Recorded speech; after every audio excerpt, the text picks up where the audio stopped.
Hello student, welcome to YouTube study myself Dinesh Yadav. और आज की वीडियो काफी इंपॉर्टेंट है यूपी बोर्ड क्लास 12 के बच्चों के लिए। जितने भी बच्चे 2022 में पेपर देने वाले हैं उन लोगों के लिए काफी इंपॉर्टेंट वीडियो होने वाले हैं, क्योंकि आप देख सकते हैं महत्वपूर्ण कवि के जीवन परिचय। अगर इसे अच्छे से तैयार कर लेते हैं, जो मैं आज बताने वाला हूँ 5 महत्वपूर्ण कवि का जीवन परिचय और कैसे लिखना है। देखिए, जीवन परिचय में क्या क्या लिखना जरूरी होता है। देखिए, सबसे पहले जन्म, गांव, माता पिता, साहित्यिक सेवाएं, रचना। देखिए, ऐसे लिखोगे तो 5 नंबर कोई नहीं रुकेगा। तो आज की वीडियो में पूरा एक एक चीज को हम क्लियर करेंगे। और देखिए, जो ये कवि का जीवन परिचय आता है ना, ये 5 नंबर का रहता है। 5 नंबर आज की इस वीडियो में आपको अचीव करना है, तो वीडियो को पूरा देखना होगा और वीडियो को लाइक कर दीजिए। जितने बच्चे अभी नए जुड़े हैं ना इस चैनल पे, सब्सक्राइब कर लीजिए रेड कलर बटन दबा के, और एक घंटी होगा उसको दबा लीजिए, ताकि कोई भी वीडियो अगर बनाऊं तो उसका नोटिफिकेशन सबसे पहले आपको मिले। और एक चीज, जितने भी बच्चे अभी तक टेलीग्राम से नहीं जुड़े हैं सभी लोग जुड़ जाइए। डिस्क्रिप्शन में लिंक दे दिया हूँ, व्हाट्सएप ग्रुप का, न्यू ग्रुप का लिंक दिया हूँ, वहां पे भी जाकर जुड़ सकते हैं। और आज की इस वीडियो में सबसे पहले नंबर, तो देखिए यहाँ पे पांचों को मैं जो महत्वपूर्ण है जीवन परिचय इसको पहले बता देता हूँ। फिर देखिए एक एक चीज को कैसे लिखना है हेडिंग डाल करके और कैसे करना है, आज की इस वीडियो में क्लियर होगा। पूरा देखिए वीडियो। सबसे पहले देख सकते हैं महत्वपूर्ण कवि के जीवन परिचय कौन कौन इंपॉर्टेंट है। सबसे पहला नंबर जयशंकर प्रसाद। देख सकते हैं हर साल रिपीट करता है, कितना इंपॉर्टेंट है आप भी समझ सकते हैं। इसको आईएमपी क्वेश्चन बोलते हैं, आईएमपी, ठीक है। इसके बाद देखिए दूसरा है मैथिली सड़गुप्त जी का, ये भी आईएमपी। जितने भी मैं क्वेश्चन बता रहा हूँ काफी एक्सपीरियंस है मुझे, इसलिए आप देख लीजिए कोई भी इसमें से कवि का जीवन परिचय 11 साल 12 साल लगातार ये क्वेश्चन में मतलब ये डाल चुका है, यानी पेपर में आ चुका है। और इसके बाद देखिए जयशंकर प्रसाद हो गया, मैथिली सड़गुप्त जी का। अब इसके बाद देखिए रामधारी सिंह दिनकर। रामधारी सिंह दिनकर का काफी इंपॉर्टेंट, इसको VIMP बोलेंगे, ठीक है। वेरी इंपॉर्टेंट क्वेश्चन, इसको भी अच्छे से तैयार कर लेना आपको। इसके बाद देखिए 4 नंबर महादेवी वर्मा, ये भी काफी इंपॉर्टेंट, ये तो ऑप्शन में एकदम पूछेगा ही पूछेगा। और सुमित्रा नंदन पंत जी का। मतलब 5 थे बता रहा हूँ, पांचों को अच्छे से तैयार कर लीजिए। पांचों को एक दो बार, पांचों अगर नहीं याद होता है तो 3 को अच्छे से तैयार कीजिए। एक तो देखिए जयशंकर प्रसाद जी का, मैथिली सड़गुप्त जी का और रामधारी सिंह दिनकर, तीनों को अच्छे से तैयार कर लेते हैं तो 100% गारंटी के पेपर के ऑप्शन में आपको देखने को मिलेगा। तो आज की इस वीडियो में देखिए किसी एक लेखक के मतलब कवि के जीवन परिचय बता देता हूं, जैसे कि मैथिली सड़गुप्त जी का। और जयशंकर प्रसाद जी का वीडियो ऑलरेडी बना चुका हूं, उसका भी डिस्क्रिप्शन में लिंक डाल दूंगा, देख लीजिएगा। और आज की इस वीडियो में मैथिली सड़गुप्त जी का कैसे लिखना है टू द पॉइंट, एक एक चीज को इस वीडियो में जानकारी लीजिए। सबसे पहले नंबर आप देखिए, ये जो क्वेश्चन आएगा ना प्रश्नोत्तर संख्या 5 की ख में आएगा। किसमें? ख में आएगा। ध्यान से देखिएगा, 5वां का ख नंबर पेपर में रहेगा। और किस टॉपिक पर लिख रहे हैं? तो मैथिली सड़गुप्त जी के बारे में आप लिख रहे हैं, इनका जीवन परिचय, ये कवि है। तो सबसे पहले नंबर आपको हेडिंग लगाना है जीवन परिचय। यहाँ पर देख सकते हैं जीवन परिचय, और ब्लैक पेन से और ब्लू पेन से ये आपको एग्जाम में लिखना है, न कि रेड पेन एंड अदर कोई भी पेन से नहीं लिखना, बस ब्लैक एंड ब्लू पेन से, ठीक है।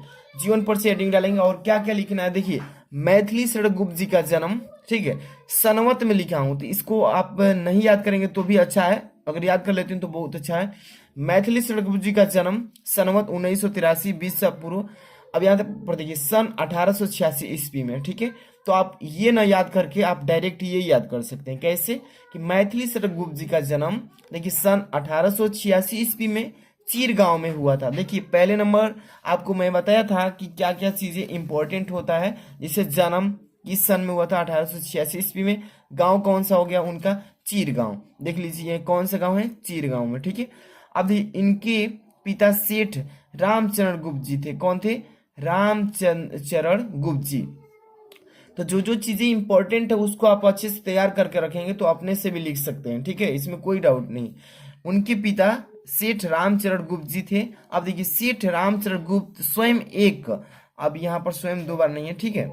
देखिए सेठ रामचरण गुप्त जी स्वयं एक अच्छे कवि भी थे। क्या थे? एक अच्छे कवि भी रह चुके हैं। अब इसके बाद देखिए आगे क्या है, गुप्त जी पर अपने माता पिता का पूर्ण प्रभाव था।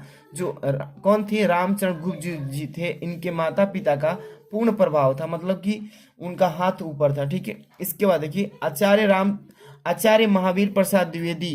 देखिए आचार्य महावीर प्रसाद द्विवेदी से भी उन्हें बहुत प्रेरणा मिली है, मतलब कि आगे जीवन में कैसे बढ़ना है उन्होंने बहुत कुछ सिखाया है, तो ये चीजें उनको बताना है। अब देखिए गुप्त जी विनम्र हंसमुख, देखिए क्या क्या है? गुप्त जी विनम्र हंसमुख और सरल स्वभाव के व्यक्ति थे। विनम्र मतलब क्या होता है? मतलब कि उनकी जो कोई बात बोलते थे विनम्र के शब्दों से। हंसमुख मतलब हंसमुख आप तो जानते हैं, सरल स्वभाव के मतलब कि नम्र नम्र भाव के मतलब कि कोमलता वाले स्वभाव के थे। अब देखिए साकेत, अब देखिए साकेत महाकाव्य पर इन्हें हिंदी साहित्य सम्मेलन प्रयाग से मंगला प्रसाद पारितोषक भी मिला है। ठीक है, तो आप समझ सकते हैं कि इनको साकेत जो है, साकेत एक महाकाव्य है और ये महाकाव्य जो है हिंदी साहित्य सम्मेलन प्रयाग से मंगला प्रसाद पारितोषक भी मिल चुका है उनको। ठीक है, अब इसके बाद आगे देखिए भारत सरकार द्वारा गुप्त जी को साहित्य सेवा के लिए पद्म भूषण से सम्मानित किया गया है। तो आप समझ सकते हैं कि भारत जो सरकार है, इंडियन गवर्नमेंट, इसके द्वारा गुप्त जी जो हमारे कौन है, मैथिली शरण गुप्त जी, मैथिली शरण गुप्त जी को साहित्य सेवा के लिए, किसके लिए? तो आपको याद रखना होगा साहित्य, साहित्य में जो उन्होंने सेवा किया है उसके लिए पद्म भूषण से सम्मानित किया गया है। तो आप समझ सकते हैं किसके द्वारा? तो भारत सरकार के द्वारा। अब देखिए जीवन के अंतिम क्षण तक, जो उनका आखिरी जो समय था, जीवन के अंतिम क्षण तक ये निरंतर मतलब होता है लगातार साहित्य सृजन करते रहे, मतलब साहित्य को मतलब कि आगे बढ़ाते रहे। अब इसके बाद क्या हुआ? देखिए 12 दिसंबर 1964 ईस्वी को देखिए माँ भारती का यह महान साधक स्वर्ग में विलीन हो गए। ठीक है, आप समझ सकते हैं। तो इम्पोर्टेंट क्या चीज था? 12 दिसंबर 1964 ईस्वी। तो ये ना याद करके, 12 दिसंबर अगर याद नहीं रहेगा तो एग्जाम में नहीं लिखेंगे तो भी चलेगा, लेकिन ये याद रखिएगा कि उनकी मृत्यु का सन कब है, तो 1964। और यहाँ पर देखिए जन्म कब लिए? 1886 में, मृत्यु कब हुई? 1964 में। और इनके पिताजी का नाम क्या था? रामचरण गुप्त जी। 21 गांव में, चीर गांव में जन्म लिए थे। साकेत क्या है? तो महाकाव्य पारितोषिक इनको और पद्म भूषण भी इनको भारत सरकार के द्वारा मिल चुका है। तो ये दो तीन चीजें अगर आप याद कर लेंगे तो कहीं से भी इसको बैठा कर लिख सकते हैं। ठीक है, अब इसके बाद देखिए इसके अगला यहाँ पे साहित्यिक सेवाएं क्या डालते हैं इसमें, साहित्यिक सेवाएं। ठीक है, यहाँ पर देखिए गुप्त जी का झुकाव गति, देखिए गीति काव्य की ओर था, मतलब की ओर था। जो गुप्त जी थे उनका झुकाव किधर था? तो गीति काव्य की ओर झुकाव था। ठीक है, और राष्ट्र प्रेम, राष्ट्र प्रेम इनकी कविता का प्रमुख स्वर रहा। जो राष्ट्र प्रेम है ये इनकी कविता है और ये कविता का क्या है? प्रमुख स्वर भी रह चुका है। ठीक है, अब देखिए इनके काव्य में, जो इनकी काव्य है, इनके काव्य में भारतीय संस्कृति का प्रेरणा यानी कि प्रेरणाप्रद चित्रण हुआ है। ठीक है, तो आप समझ सकते हैं कितना इनका साहित्य में सेवाएं भी मतलब मिल चुकी है। अब इसके आगे देखिए, और इनके बारे में ये भी चीजें लिखना जरूरी है, अगर नहीं लिखते हैं तो आपका नंबर जो है कम मिल सकता है, तो इसलिए इसको पूरा देखिए। अब इन्हें साकेत महाकाव्य पर हिंदी साहित्य सम्मेलन प्रयाग से मंगला प्रसाद यानी पारितोषिक भी मिल चुका है। ये तो अभी हम डिस्कस किए थे जीवन परिचय में, लेकिन यहाँ पर भी उनकी साहित्यिक सेवाएं, उनमें भी इसको लिखना बहुत जरूरी है। ठीक है, इतना लिख लेंगे। इसके बाद अगली हेडिंग क्या होगी?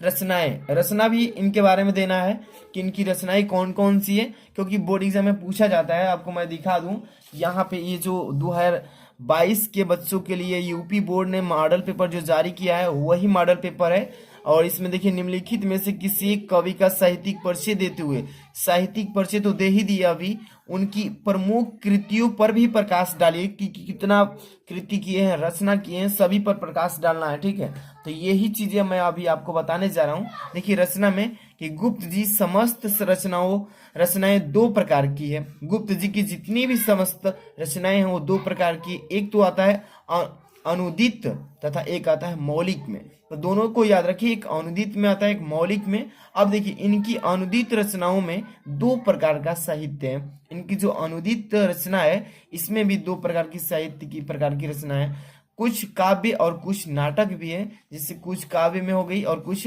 नाटक भी हो गई। ठीक है, अब इसके बाद साकेत इनकी देखिए, साकेत तो देखिए यहाँ पर यह उत्कृष्ट महाकाव्य है। यह क्या है? एक उत्कृष्ट, उत्कृष्ट ऊंचा मतलब उठने वाले या उत्कृष्ट महाकाव्य हैं, जो श्री रामचरितमानस के बाद राम काव्य का प्रमुख स्तंभ है। ठीक है, ये संकेत में आपको हेडिंग लगा के लिखना है।